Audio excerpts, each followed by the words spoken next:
Hey everybody, Zach here. I just wanted to give a quick content warning before we start the episode proper. In this episode, Rix and I talk about suicidal ideation and side effects of medication, and that's between 8:44 and 13:44. If that's something you'd like to avoid, please jump to the 13:44 mark. Other than that, though, enjoy the episode. You've opened your eyes. Now what do you see? Dawn leads into day. Day rolls into dusk. Dusk crawls into dark. This week on Schedule for Launch, join me, Zach Walsh, as I speak with Rix Writos about his upcoming tabletop role-playing game, The Dark After Dawn. Explore a world of horror, both personal and societal, as you and your friends navigate a system that is light on limitations, but huge in scale. We talk mental health, world building, and horror. Welcome to Schedule for Launch, a podcast to discover the projects that you may have missed. This week, I am very excited to be talking to a new creator, one that I've only recently started kind of getting a little bit more about his work. Rix, thank you so much for joining me on the podcast this week. No, thanks, man. Thanks for having me. I really like this, like the look of the game we're looking at today. The Dark After Dawn. It's got these horror elements. As people who follow me on Twitter may know, I am really invested in horror right now. And so whenever I'm seeing anything that's even like a little bit spooky, I'm eating it up. And the aesthetic, and from what I've seen and read about it, I'm super pumped to learn more about The Dark After Dawn today. Awesome. No, that's what I want to hear constantly. But So before we really dive into what The Dark After Dawn is, though, Rix, could you please tell the audience a little bit about yourself? yeah, no, cool. So I go by Rix on Twitter, as we were talking about before the start of the show. That's kind of like the proto-Celtic version of my name. My name's actually Ryan, and I live in North Wales, which is in the UK. I live with my wife and my 10-month-old son, Oh, and we really I decided this year that I was going to take a deep dive into all of sort of the creative elements that I've always wanted to do. Pull together some. I kind of done poetry, performed poetry for a long time, and had lots of secret notes and stuff. Um, but most of the time, 95% of my time, I'm a normal dad, uh, and yeah, and then I take whatever free time I can to make crazy, horrific worlds of terrifying characters, apparently. no, that's totally fair. You just mentioned there's something that I find really interesting, but because I didn't have this question, actually, like, I came up with a lot of different talking points for us today, and I wasn't really sure because I didn't have a whole lot of time to talk to you. I've been super busy. I've been sick for a little while, but one of the things that you just mentioned there was that you wrote poetry and stuff. Where'd you start shifting from poetry to tabletop role playing game writing then?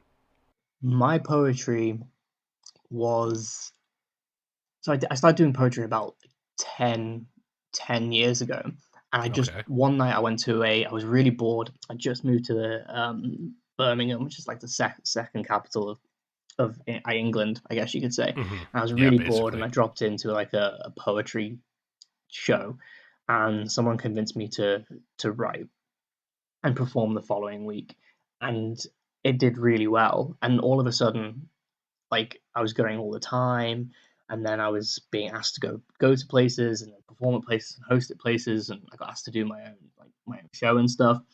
And all of my pieces were quite dark in tone, not like horror, but they were like Yeah. really dark and like real human, like deep feelings, either my own or other people's. Um, but then after a while, I was kind of like seeing that there were lots of people in the area. Like Birmingham has this huge poetry scene, Hmm. um, and loads of people getting into it and doing really well. off of it. But then it just kind of, there was something for me, there was something sort of missing. It kind of seemed like quite self-absorbent, like people were just going, listen to me, I'm great, and I've got this story to tell. And it's, and you kind of going, you listen to them for 5 or 10 minutes, and you go, cool, I got their opinion on that matter, and I'm gonna have to, hear someone else's 30 times. And it kind of just wasn't like sitting at it for me. I've always played tabletop like games, and there was loads of like I said, there was loads of fiction that I kept really quiet. There was poetry ideas, things that I didn't really want to share in poetry. And then I realized that playing like a lot, particularly a lot of the older games from like the 80s and the 90s. We're talking Cyberpunk, Yeah. Shadowrun, The World of Darkness, Meiji Ascension, those kind of games. That those Hmm. games were amazing because they had real human stories. There was kind of like that poetic element like to it, but it wasn't in like a narcissistic sort of egotistical way. And I Yeah. realized that the poetry, the language of it, kind of transferred over really, really well. The horror element sort of came by accident when I started personifying the feelings that I was engaging with in the fiction. We can sort of touch on that in a little bit, but um, that was what happened, and all of a sudden, like it took a better life, and I was like, this would be really cool as a story. But now it's kind of like I don't really want to write. I've got like there's writers in my family, like my uncle's a writer, my dad's a writer. Um, I'm connected to lots of writers, and I thought Hmm. I kind of don't want to do that, and it was kind of really really boring. And I was like, I kind of don't like playing. I like kind of playing things in my head, like that imaginative element. And I was Yeah. like, do you know what? I'm going to put this to a tabletop roleplay game, and I could find a system, and I could put it on, and I could throw out a tabletop game, and that would sort of be my creative outlet. I'll throw it out there exactly like I throw out a poetry, and that would be it. Um, but then it hasn't turned out that way, and some of the characters you may have seen on the actual itch page, they weren't intentional. They were just kind of jotted down notes, and they've taken a life of their own. And someone eventually said that would make a really cool TTRPG. You should do this. This is how you do this. And the game just exploded from there to the point where just having a very small system wasn't enough. It wasn't enough just to throw out like a few lines here and there. People wanted everything. Um, and now the characters are alive and terrifying. But it originally started from poetry. It all began with, and there's some poems out there that are very, what's the word? Um, like, oh, look at me, like Like I'm sad, evocative. or yeah, like I did this one poem. I did music. There was a video for it. It's on YouTube somewhere, um, and it's like a full, like there's like a full video of like walking around. It's kind of like me telling this like story of some girl that I like fancied once upon a time or whatever. And I did it in a very storytelling way. Yeah. And I've shown it to loads of people, and people go, "Yeah, that's really good. That's such an evocative story." But then it kind of just I was like, it that would have made a much better like book, like as a short story. It would have made an amazing short story the way sort of it was. And it just yeah, poetry just wasn't really doing it for me. I can write it, like I can write the hell out of it, like if I wanted to, but it Hmm. just didn't sit with me. Whereas Yeah. things It like didn't give you that feeling. whereas TTRPGs have given me that feeling for sort of a long time, and Hmm. I kind of wanted people to engage with the feelings, but they don't. There's like this. I kind of learned while I was at uni doing uni things that people don't really take in, like the meaning of a text. Like they'll read it and they'll interpret it their own way. We know this from the TTRPG space. You can Yes, give we them do. rules and they'll destroy the rules. And I was like, do you know, it'd be really great if I gave them a vague idea of what I wanted and let them go their own way. And I thought the only way I'm going to be able to do that is to put this in the TTRPG space. And that's how we started on the path to the Dark After Dawn. Yes. And they took a darker turn after that. So, what is the Dark After Dawn, though? So going on from that sort of like that poetry thing, the Dark After Dawn, it was originally like it was it was originally like the draft name for a story that I was writing based on like my experiences with mental health. Strangely enough, I had Okay. I had named one of the characters. It was a sort of very dark tale of a very dark time in my life, Mm-hmm. um, and I kind of wrote this story, and it's like my experiences with like suicide and suicide thoughts. Yeah. And there was a part during my life where I'm lucky to be alive in that sort of aspect. But while I Mm-hmm. was recovering, but then when I told that part of the story, I thought, okay, that's great for my own personal feelings, but what do I do next? Like, I don't want to tell a story about mental health and those kind of things, and I'm more or less recovering from that, and I've got this happy, like, a fantastic life. Yeah. And I thought, and then I remembered how during one of my like bouts of with like tablets, so when you start taking like medication, they have like different symptoms and like side effects, and one of those is like you can have trouble sleeping, or you can have nightmares, or you can have hallucinations and stuff. The first 6 weeks of tablets generally tend to be quite rough.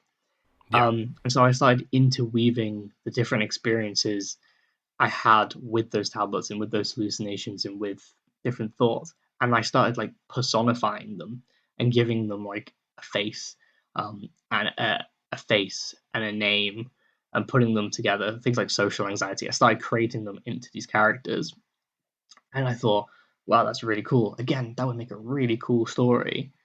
But I just thought, no. And then when I started thinking, I'm going to put it into the TTRPG space, I thought, what's a better way to fight your demons than rolling an actual dice and fighting your demons? Like, and so I just started personifying them, and I started putting them into this. I started putting them into this world, and I started putting them into the environment, um, and starting adding to it more and more, and created this whole horror world. Um, and yeah, and then when I started interweaving those elements, I started sort of creating this really the idea of this really horrendous world.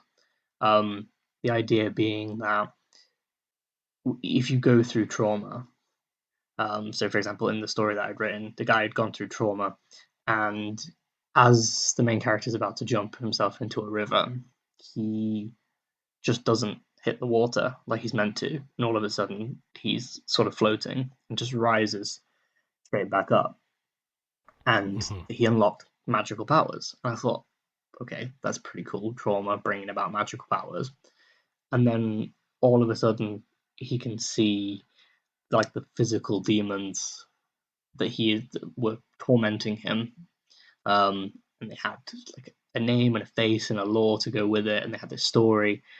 And then I all of a sudden just went, what if the whole world had that? And what if they were up to certain things? And there was this magical, um, there was these magical elements of the world that we didn't really get to see, like quite a classical trope. But then Yeah. as I started, it is tropey. It was kind of tropey at the beginning, and then I kind of started change. I started sort of changing them a little bit, saying, well, maybe they just aren't the physical emotions of sort of mental health, but they're more than that, and they're taking over the world, and it's up to the people with trauma to unlock magical powers who never had a voice before or never had any power in their actual lives suddenly get this power. They have all these thoughts about how they could change the world.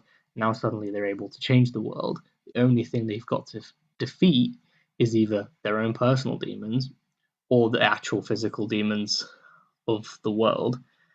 And all of a sudden, I was like, I've got a crazy world. And it was like the reason why it was called The Dark After Dawn is literally because it's meant to be the dawn of a new world, the unveiling of a person moving into the next phase of their life or the literal Mm-hmm. daytime. But it's the darkness that comes from that, the real world, interpersonal horror of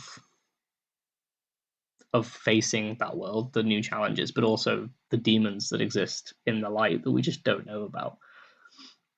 It's so interesting to me because when we went to start talking about this, you're like, I really want to make sure that we get a chance to talk about personal horror elements in this podcast because it's something that's really important to the game. It's something that's important to me. And I wasn't exactly sure what that meant, but that is so keyed into it. And first of all, I'm very glad that you were able to recover. And I'm sure that there are harder days than others. I know that there are for myself. But the fact that this is something that's coming out of it, I think a lot of people can relate to some of the elements in this game already without even having a huge deep dive into what the system offers. Yeah, I mean, I'll give you, if you don't mind me, I'll give you an example. So one of the first pictures, you'll see it all over Twitter. I at the moment I have three art pieces of art that are coming out. Yeah. The first one I ever posted was the Soul Broker, Yes, I saw that. um, and he's I put in sort of his little bio when we released it. I put he was quite literally my worst nightmare, and what I meant by that was he was literally one of my nightmares, like a constant sort of reoccurring sort of nightmare. I creepified him up a lot, and the artist that I was working with for this particular guy outdone themselves to terrify even me. Yeah, that's fucking scary. And then I went, well, he could be kind of like wearing a suit. And she was like, why a suit? And I was like, did you ever watch like the Buffy episode? And there Oh, was like yeah. a Buffy the Vampire Slayer episode, and they had I can't remember their names. It was like the gentleman. That's what they were Yes. called, the gentleman. That was unbelievably terrifying episode, like one of the best episodes, but it was terrifying. And they were just floating in these suits.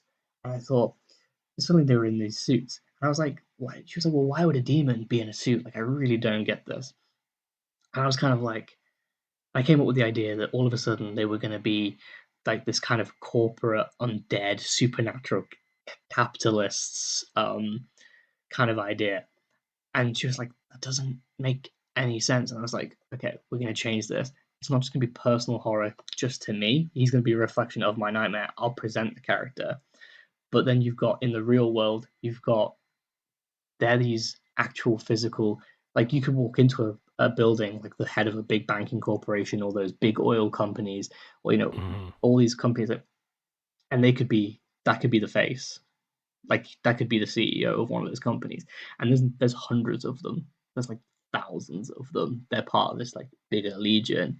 They're trading off people's powers, and they're manipulating the downtrodden, and they're really sort of perpetuating things. And that was just like one of them. And then I was able to personify like one of the other characters, the Blink. That was social anxiety. Like they can change their face. They have like this kind of like Renaissance mask looking Hmm. face. And I've had turning them into, I think one of the um, taglines for it is the fear that you're never safe. How can you trust when it's the guy at the bar asking for your number, the cute girl you're waiting to meet? How well do you really know her? How do you really know what someone's thinking or feeling or who they really are? And I was like, I'm going to give them. Maybe you don't know who they are. Maybe they're a shape shifting demon that literally just shapeshifts, and you'll never know. And I was Yeah. like, all of a sudden they were like taking on more life, and then other people started telling me what they were scared of as well, and it kind of felt like people were scared of very similar things. Yeah. Um, and all of a sudden, like I could create characters that I could take those emotions, I could change them up, I could take them on or understand them and start turning them into other characters. Um, and the cast just got sort of villains just got bigger and bigger from there. We actually have 12 in the first core book. But in the expansion, 72 total. Jeez, Um, that's a big number. they're going to become they're going to become the Ars Geisha, which is kind of like the Legion of Hell. Yeah. The 72 Ars Geisha from the Lesky of Solomon. Hmm. And we've been redesigning the whole Ars Geisha to reflect um, the world of Dark After Dawn, of how it would really work. Um, and all of a sudden we had like law, and now there's like legions of hell, and there's princes of hell, and um, it got big, and Yeah. so those three became 12, and those 12 are we're hiding another 60. That's wild to me because so here's a little bit of a fun fact. I wasn't sure how big this project was. What I was pointed to and what I've read mostly about was the quick start for the arena, which is very fun, might I add. A very, very fun thing. Have you had a go?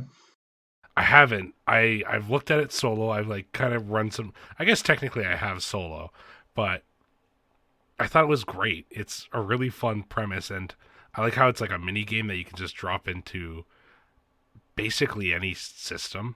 And that's kind of what I wanted to address with this is how different is the Dark After Dawn to the arena? So the arena, thematically, very similar. Actual gameplay wise, that's just a mini game. For Okay. It can be used in one or two ways. It can be used as just a mini game, or it can be used as like the base for like a campaign.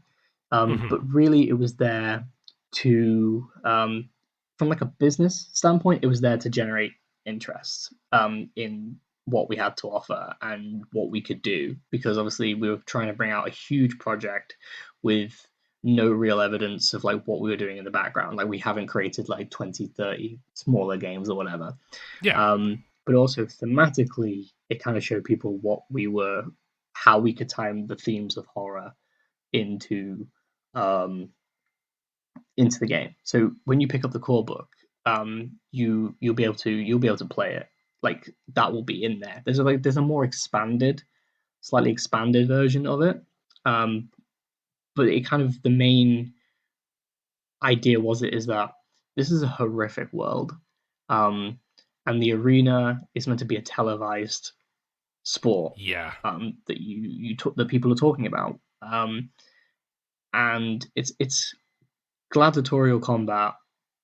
It's a sport. It's going to be televised. It's got its names, its team names.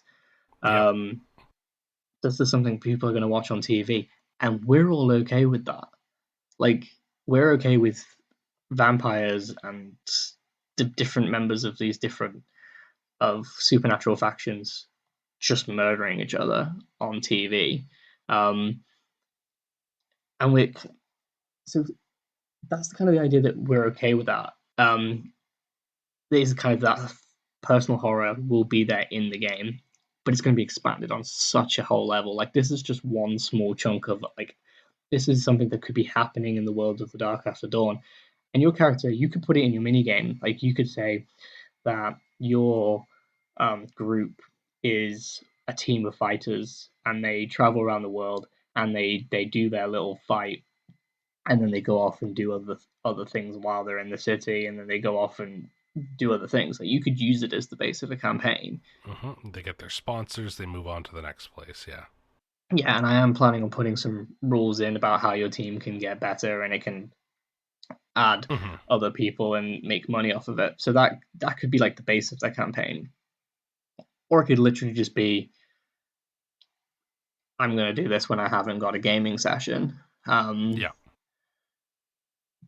but it was kind of there to kind of show this is the kind of world that we're talking about, because it's not that similar, too dissimilar to our own. Like there's some pretty weird shows out on there on TV, Yep. like at the moment the reality TV shows and things like that that we're totally fine with watching, Yeah. and I kind of went, okay, people are okay with this. There's some few sarcastic quips in the book in the quick start. It's only about 8 pages, but one of the characters, who's the main character, he's one of the leaders of the factions of one of the factions. He's making quips about how You know, the losers of a particular fight, um, may or may not have murdered the other team member for a bad attack in a previous matchup. And he's talking about it quite similar to how Americans have their interest in American football or in baseball, but definitely how us Brits have our interest in soccer or English football, because there's violence that goes around with that, or like Hmm. MMA or boxing. Yep. I just thought, let's take that to a whole different level and just show just how messed up like the Dark After Dawn world is going to be. So it can be as prevalent or as non-existent as the players will want in our game, and you can play that on your own or in a group, which is, I think that was the fun of it, really. Hmm. If it's anything like the real world, that's terrifying to me because I was gifted a jersey while I was in England, and I was told you can only wear it in these places. Anywhere else, they'll jump you. So that's terrifying to me. Yeah, that's we were in me and my wife were in Liverpool today, and Liverpool, the football team, it shares like a closeness with another team, Everton, Hmm. and like their shops are really far away, like from each other. They're in the same city, like it's a walkable distance, Yeah. but they're far enough away. But yeah, there are actual teams where if you sit in the wrong, I've been to the kind of games where if you sit in the wrong space, or you kind of say the wrong thing, or you are wearing the wrong shirt, or even just the wrong color, someone somewhere is looking for a fight. And there are people who are quite proud of um, being in, like, they're the kind of like football gangs that Yeah. they there to pick fights. It was like a huge thing during one of England's, a couple of years ago, just before COVID, I think it was. Oh, Um, yeah. I remember hearing about stuff about that. yeah, and they were destroying, like jumping on police cars in the center of Yeah. London, like absolutely destroying things. Um, I just thought, imagine that with vampires and magicians Zombies and and stuff. Yeah. people that could genuinely do genuine harm to each other Yeah. and then televise it. And just let people sort of go mad. But hopefully, it gives people the sense that that's what we're after. Like, Hmm. that's the kind of world that we're creating. This isn't a world where we're just. It's not a Harry Potter world where like they're No. hiding behind a secret door. These are people. There are demons in this world. They are running our companies. They are doing magic out on the street, and somehow we're okay with that. Like, we've justified that, or we're a vampire kills a woman on the street, or like traffics, blood trafficking or something, and we're okay with that because someone somewhere has made like that okay. And I kind of think Yeah. that's the world that we live in. In a sense, yeah. um yeah, in a very strange sense, except for I've personified some of the underlying conditions. Yeah. So I'm a philosophy sociology student by sort of Okay. like trade. So Yeah. I'm really playing on some of the elements of real world, and hopefully that gives people something to go. Ooh, maybe scares them a little bit. Yeah. So we've actually mentioned them a couple times, but there are four factions of this game. Can you give people a brief description on four factions and what that might mean when it comes to somebody making their own character in this game? Okay, so how you so yeah, there are four factions, and linking them back to the title, The Dark After Dawn. I've essentially said that in the game, the four factions have control over the different parts of the daytime nighttime cycle. So they're called, from beginning to end, like the dawn, the day, the dusk, and the dark. And thematically, they represent what they stand for. So you have the dawn, which is the humans, kind of like the dawn of a new day, the infinite possibility of being human. You've got Hmm. the day, which is sort of like the magicians. They're the that's kind of like the tarot idea, like the fool's journey kind of idea that like Okay, yeah. becomes the new beginning. The dusk is like the criminal element, the sort of more roguey sort of element. That's the kind of like, oh, it's dusk and weird things go on when it's nearly nighttime. And the dark is supernatural horror, um, creatures. That's kind of how it originally kind of started. It's still in there, in that sort of somewhere.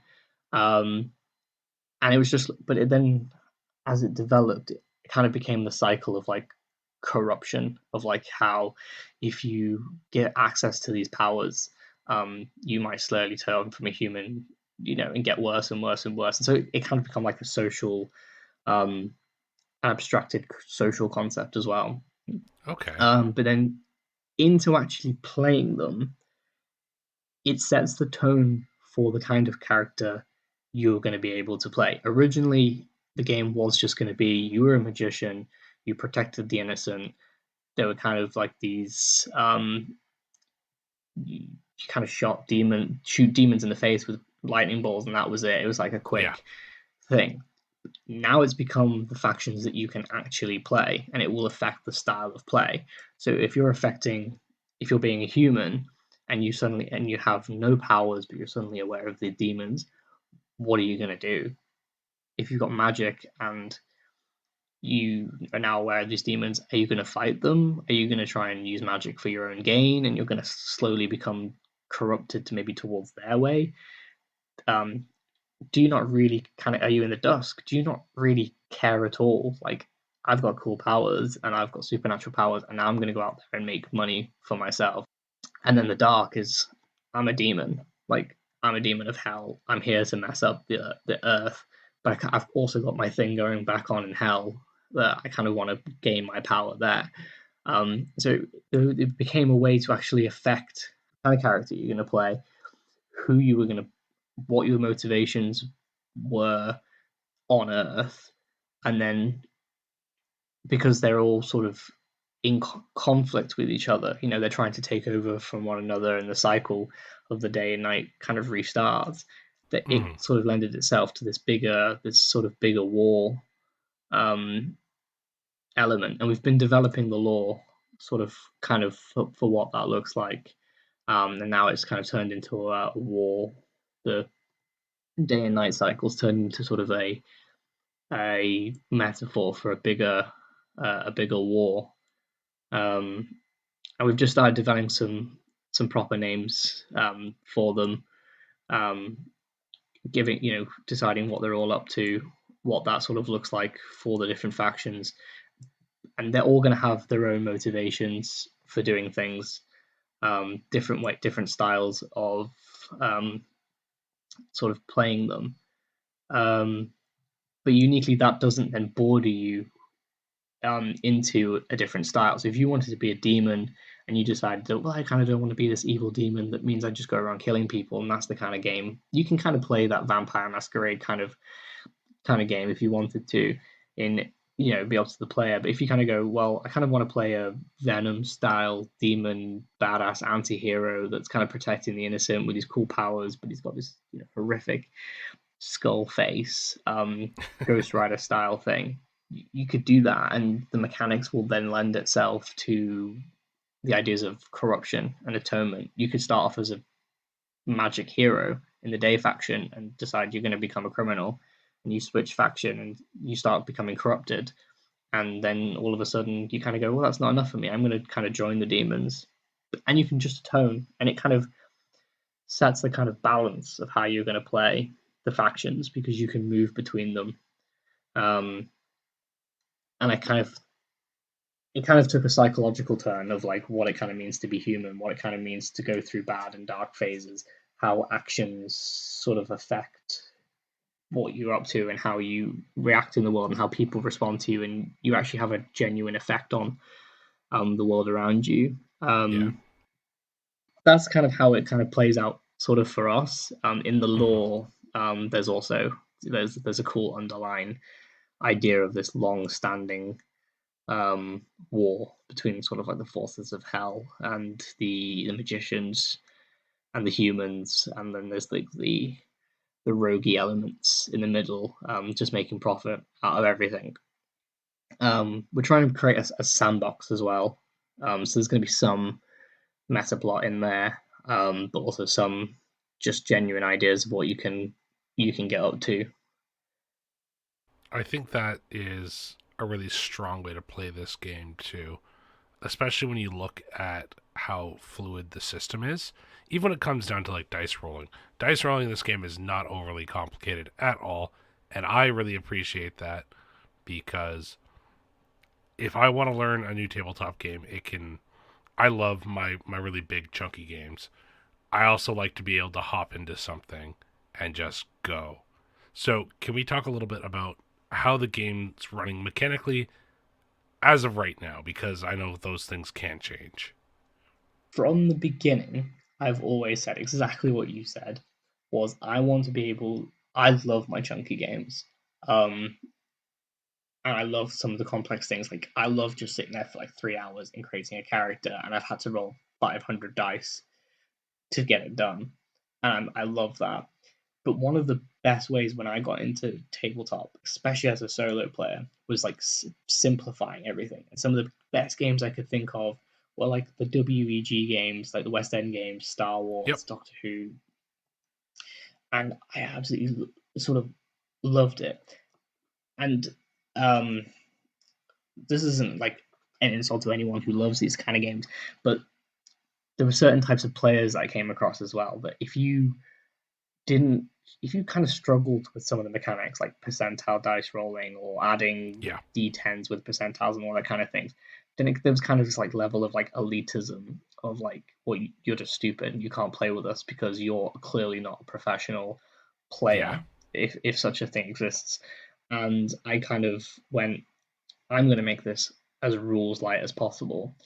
So I have redesigned the SRD to have complicated mechanics of like lots of different skill types and lots of different magic and freeform magic and all these kind of things that you would love from a horror, magical, mystical game. And I have managed to convert the majority of what we've got into a very basic d6 dice roll system where you will only ever roll two d6 dice for the whole game. Oh wow. So even the D12 of the arena, you will not be picking up a D12. It will not happen. You will roll even the West End games, Star Wars. Sometimes you would be rolling like 7 dice, Yeah. maybe more. I extracted the whole system. You will do a very similar. Um, it still plays off in a very basic equation of that you would expect from those kind of games. Yeah. Um, but you will never roll more than 2 dice, and we've changed the whole SRD to make that possible, from social mechanics to corruption to action rolls to fortune rolls. It's all in there. Um, so if I name the system, so it's 1d6 as like a base rating. That's 1 dice. Um, in West End games, it used to be that essence or attributes were like a separate dice, maybe like 2 or 3 dice. That is now a modifier. Does the exact same thing. Skills would add dices, maybe 2 or 3. Equipment would add more dices. It's literally that dice and one other that I've put into it. So most of the time you're actually probably rolling 1 dice. Come to think of it, the rest. So it will be a light system that is still 200-300 pages long. That's so wild to me. It's a rules light system that has a lot of options. Yeah, and I didn't see one that existed that had 100 different dice rolls, and you had to own every single dice. Sometimes you even had to own tarot cards just to make, or a Yep. pack of playing cards just to make a roll. I kind of wanted to sit and go, if I was playing with a group of friends and I had this idea and I wanted to play a this type of horrific game with lots of different things, how do I do it? But I haven't made the mechanics boring. So there's still a slight difference between like taking an action and like making magic. Um, but you're still rolling the same amount of dice. So the physical action that you're doing is it's still exactly the same. Yeah. Um, you're creating a d6 dice pool based off of a target against a target number, and you're modifying it by certain things. But if I said then, well, at the same time, you're going to have a complication, but your complication is going to be um, anything from like stress that we're kind of all used to your character being a fireball, and now all of a sudden he's on fire. Oh. Um, and or he's drunk and contaminated water, and there's like a level of contamination. Um, and how do I manage that? Does that directly affect his stats? Oh, great! Now I'm going to have to go into my next fight with -2 modifier. You could do that, or you could take the story into a different direction. And now you and your 6 friends are now on the run, and you've got to get your mate to hospital. Um, Otherwise, before his downtime even kicks in, he's gonna die.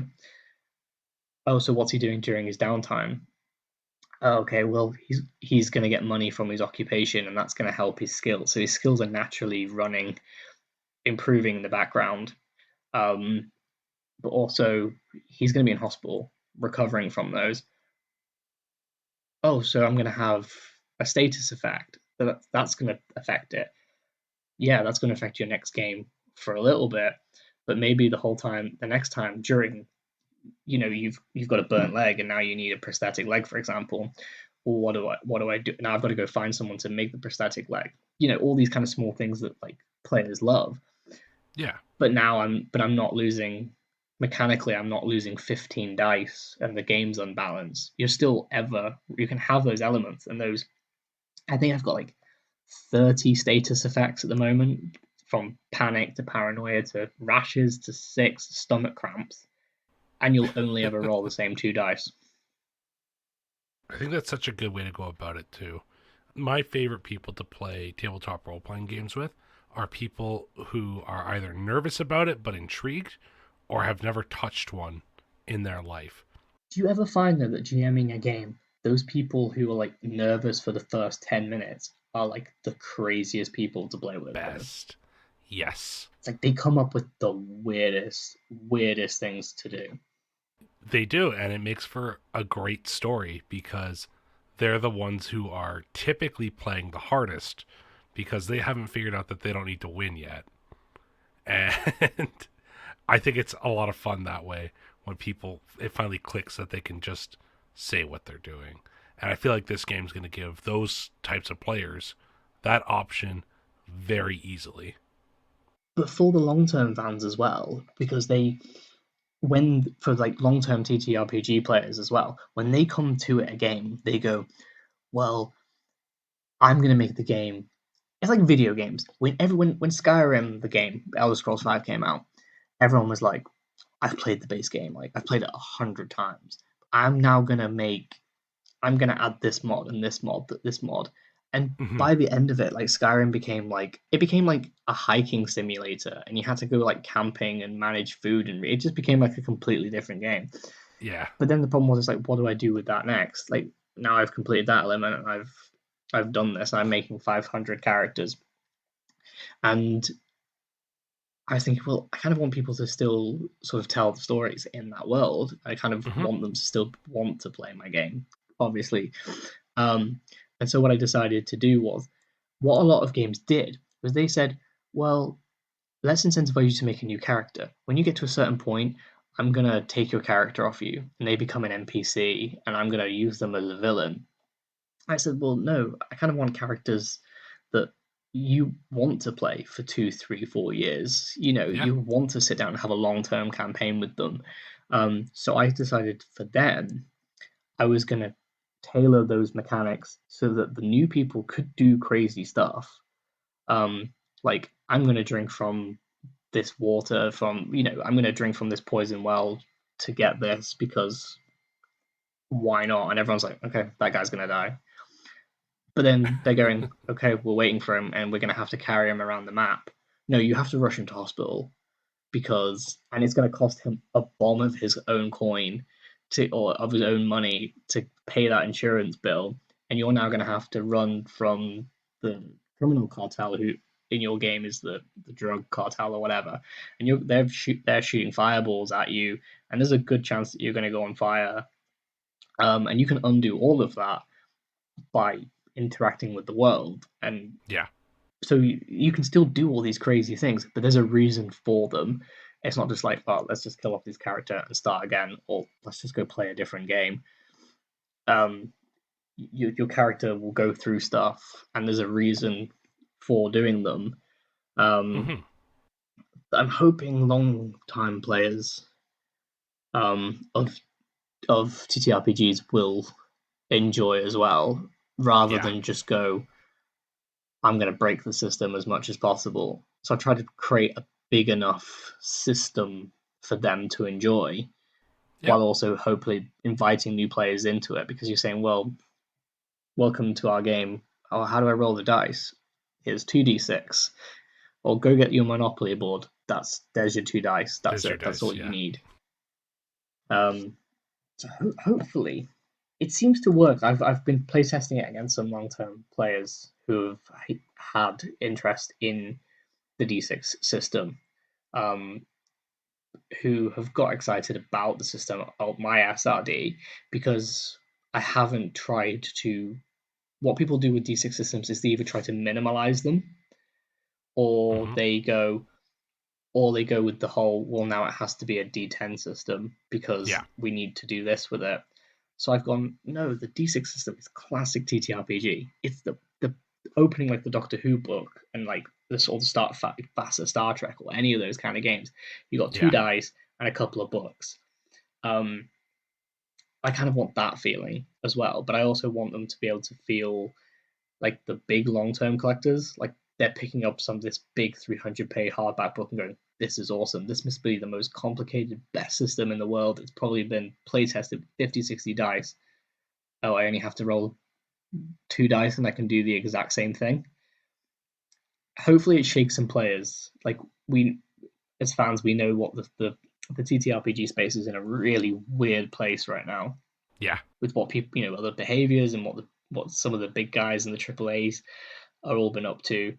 Yep. And I was like, no, I'm not into that. I've stayed away from that for a long time. Yep. I've avoided that completely. And I was like, let's just bring it back to playing. Like, I'm going to give you a system. I'm going to give you a few ideas. I'm going to give you so many ideas. Now try and break the system.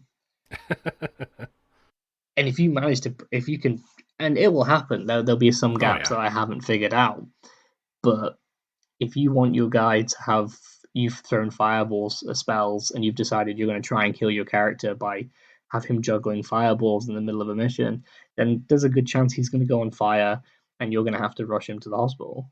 And he might take a penalty for a bit, but you're going to write down on his page rather than just write a simple -2 modifier for a few sessions. You're going to be writing down on his personal history, got set on fire, has to now go to that, and now has to go to in his downtime. Now has to spend $500 every downtime to go to physical therapy. Yeah. And all of a sudden you're like, oh, great, now I'm stuck with this guy now, but he's still got stuff to do to fight the demons, and Yep. now I've got to try and get him to physio, and now I've got to try and get him to fight demons at the same time. And now you want him to get rid of that 2D modifier, -2 modifier, because you're like, I'm gonna die, and this guy's got physio. Like,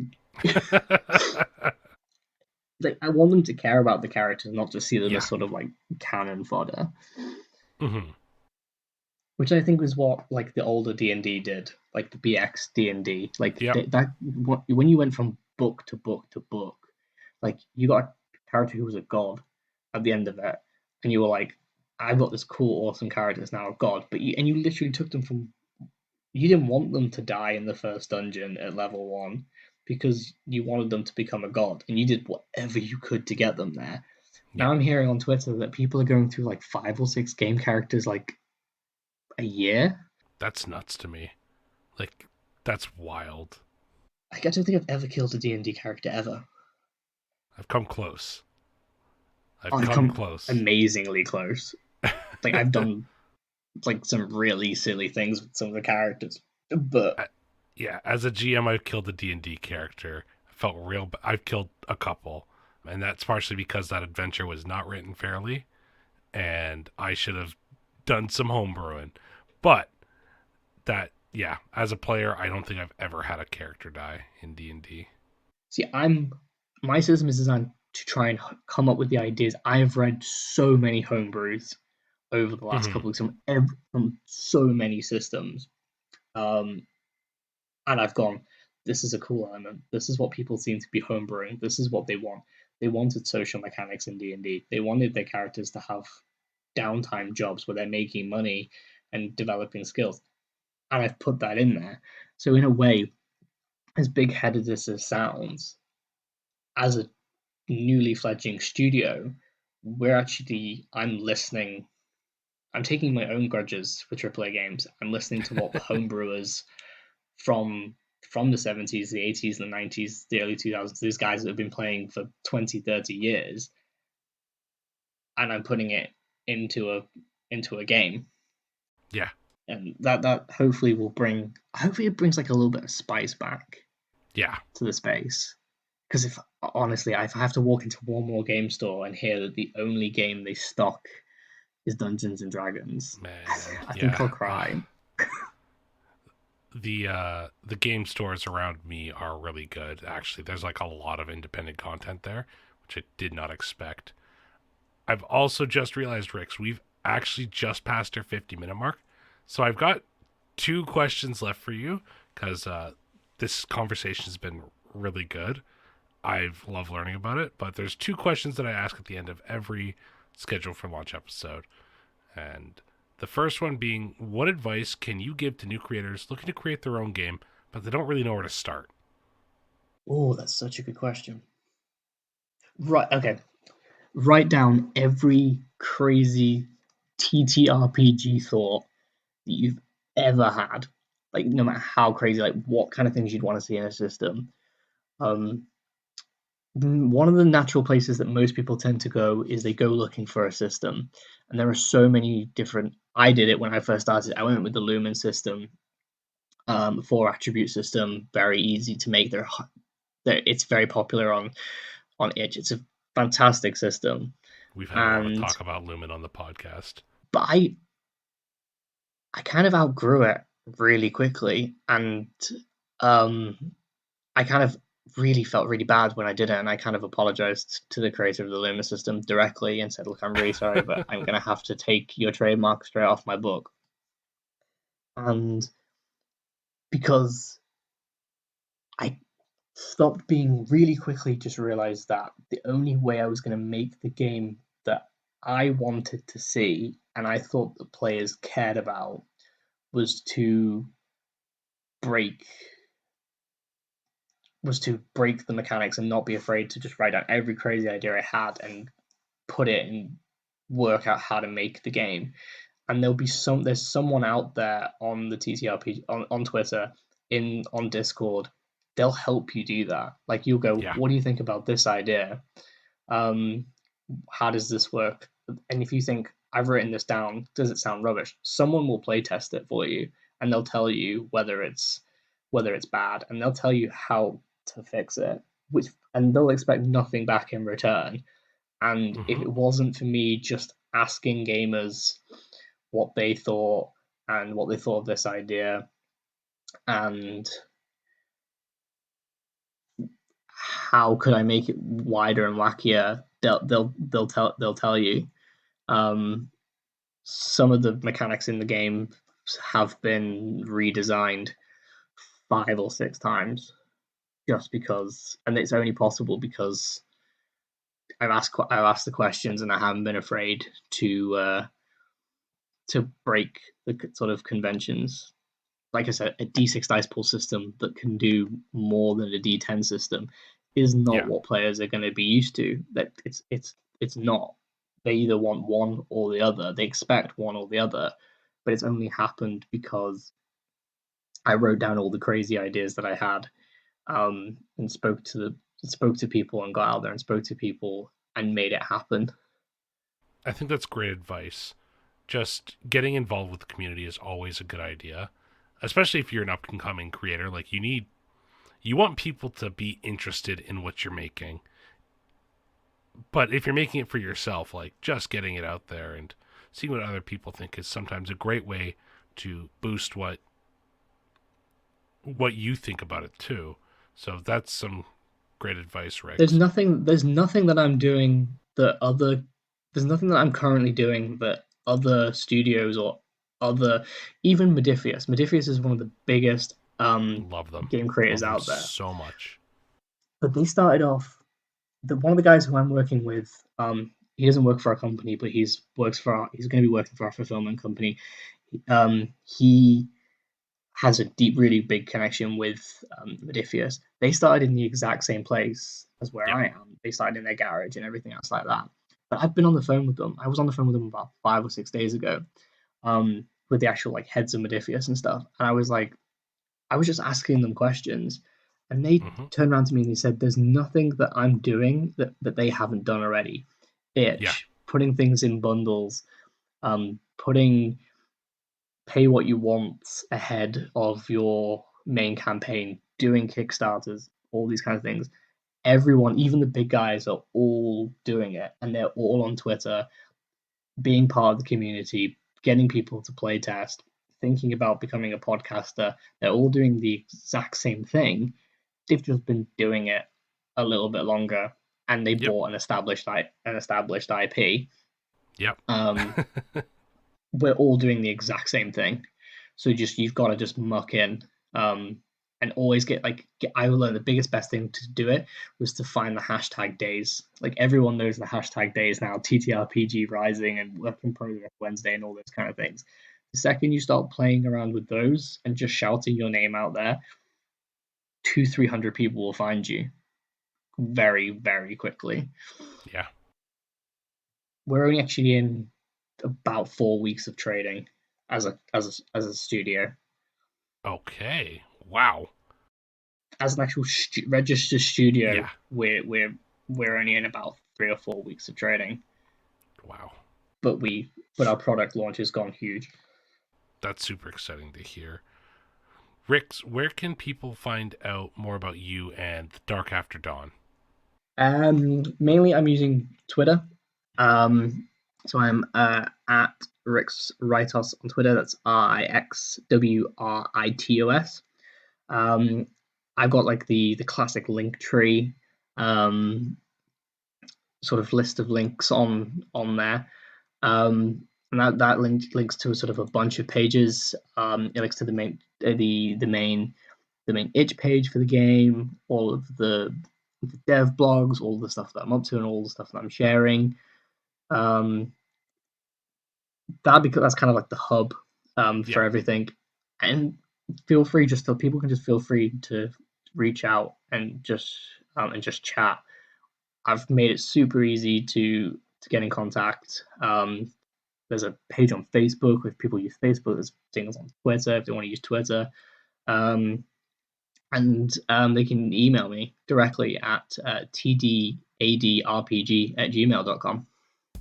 As always, audience, all those links are going to be down in the description below. So just go check out Rix's stuff. Check out the Dark After Dawn. Make sure you check out the arena. It's super fun. You can run it solo or with some friends. It's really good. And Rix, I just want to once again thank you so much for coming on to the podcast this week. It's been an absolute pleasure. I loved learning about this game. It went in a totally different direction than I expected, and from what we didn't even touch like anything that I wrote down. This was so cool. So thank you so much for joining me. No problem. Thank you so much for having me. Definitely. And audience, thank you for listening. Rix and the Dark After Dawn, they're scheduled to launch very soon, so keep your ears and your eyes out and go support them. Go support them on Itch. Go support them wherever they're launching the rest of this amazingly cool game. Until then, though, take care of yourselves, and I'll see you on the next one. Bye!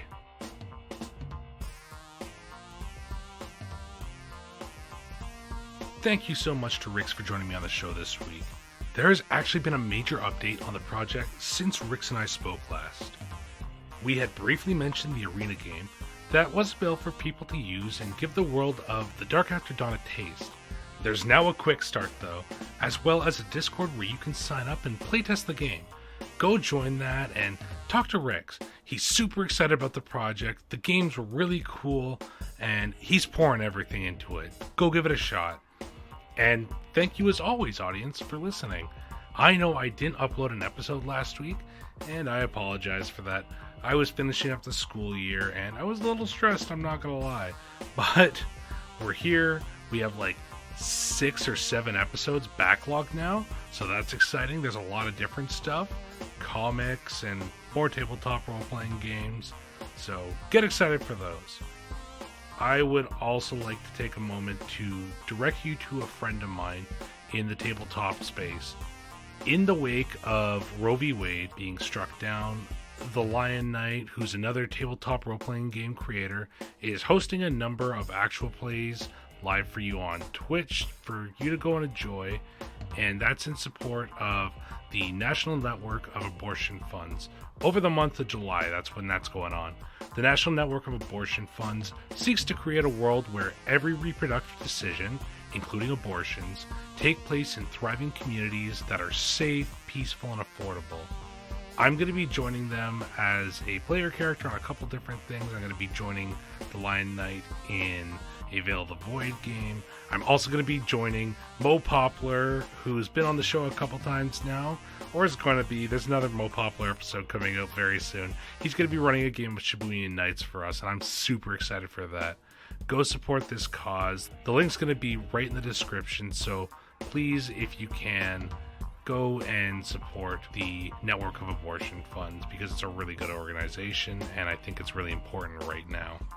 Next week, we continue the horror train, though, and I'm going to be talking to Sam, one of the creators of a little action horror comic called Raise. It's really fun, and I hope you enjoy it. Until then, though, take care of yourselves. I'll see you next time.